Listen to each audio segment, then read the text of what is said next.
Saludos a todos.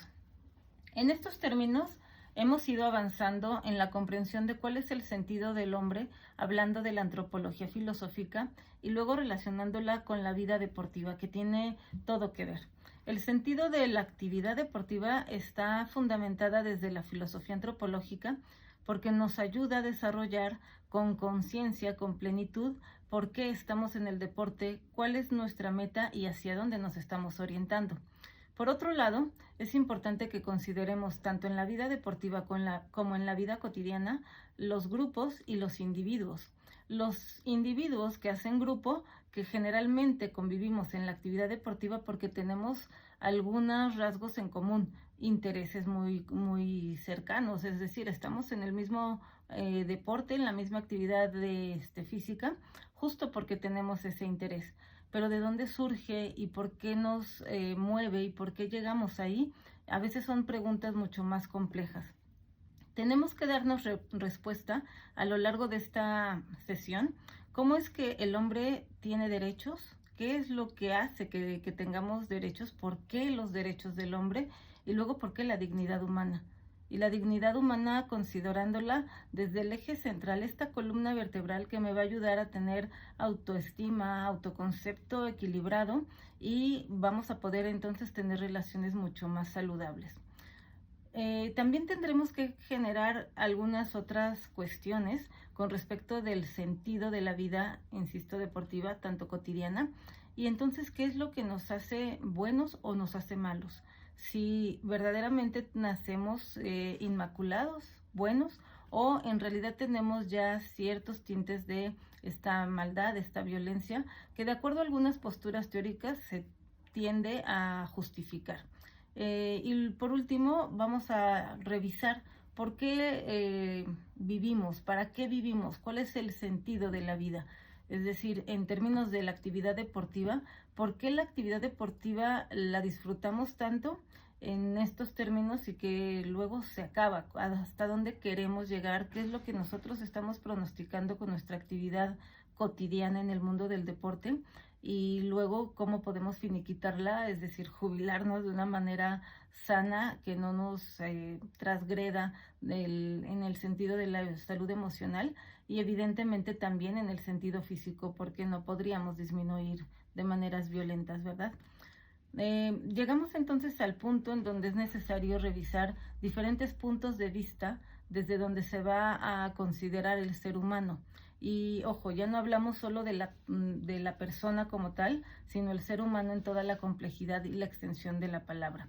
Tenemos, por ejemplo, en un primer término, el hombre en el marxismo, en donde vamos a considerar a Lenin y a Stalin por el materialismo dialéctico que postulan.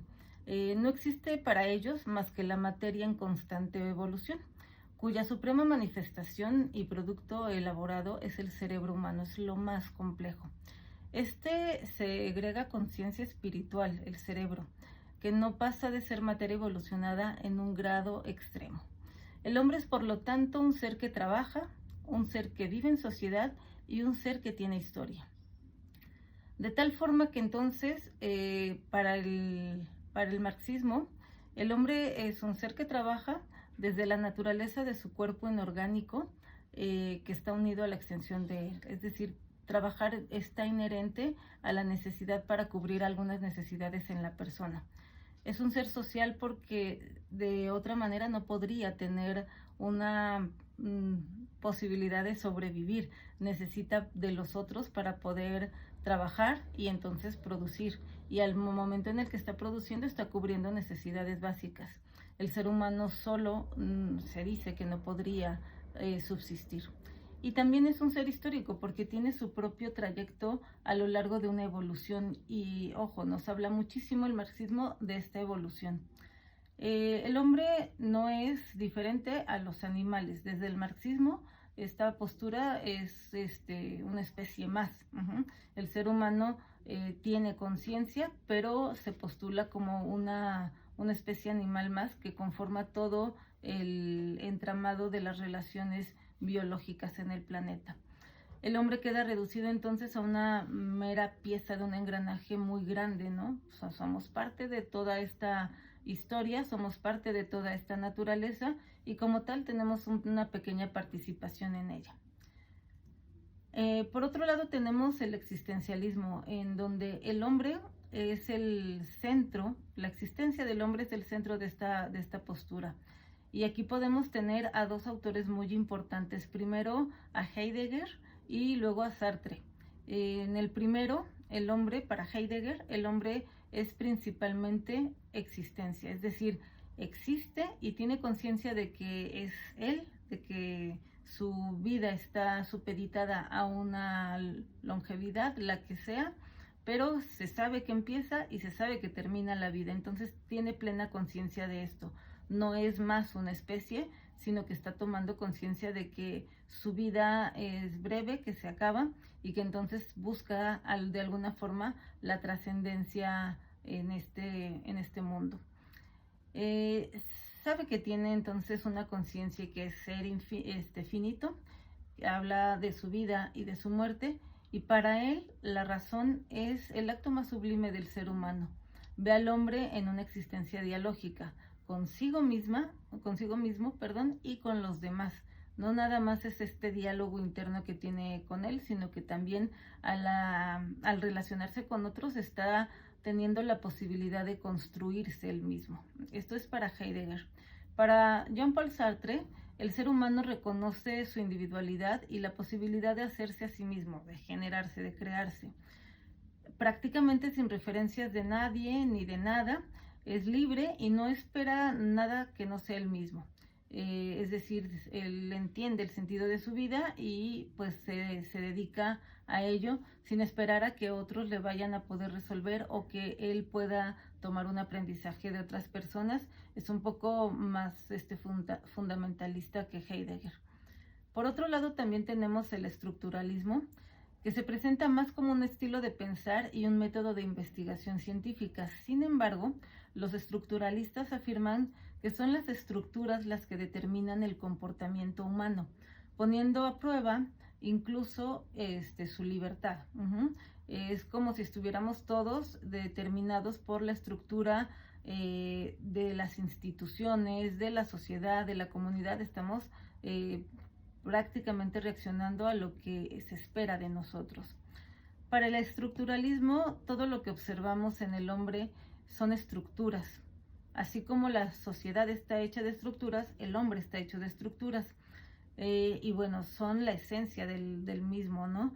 El hombre queda reducido a nada y por eso se proclama la muerte del hombre, ¿no? Es decir, no es algo que tenga un sentido como tal, sino que formamos parte de la estructura orgánica que nos compone, como a su vez el universo está hecho de estructuras que son el compuesto del universo del todo. Por otro lado, tenemos una postura más que se llama personalismo, que sostiene que cada hombre es una realidad única, original e irrepetible. Es una persona considerada como tal y tiene una dignidad absoluta. La persona no es un objeto, no es una cosa y ningún hombre puede ser igual a otro, ni puede ser tratado como un objeto en la sociedad. El hombre es todo entero, su cuerpo y su espíritu, es una comunión, se reconoce, yo creo que de manera muy importante, la forma en la que el espíritu o alma o conciencia está integrada a la materia, a nuestro cuerpo, la representación física. Por eso entonces es un cuerpo que forma parte de la naturaleza por su espíritu y la trasciende. Somos una especie superior en este caso, ¿no? No todos los filósofos personalistas son religiosos, pero sí tiene que ver esta postura con muchos de los fundamentos bíblicos de la religión judeocristiana. De tal manera que pues son muchos conceptos que se van a tomar de aquí para poder darle este sentido al ser humano. De manera muy concreta, esta es una explicación breve de lo que implica las 4 posturas más importantes de cómo es el hombre considerado en estos términos de la antropología filosófica.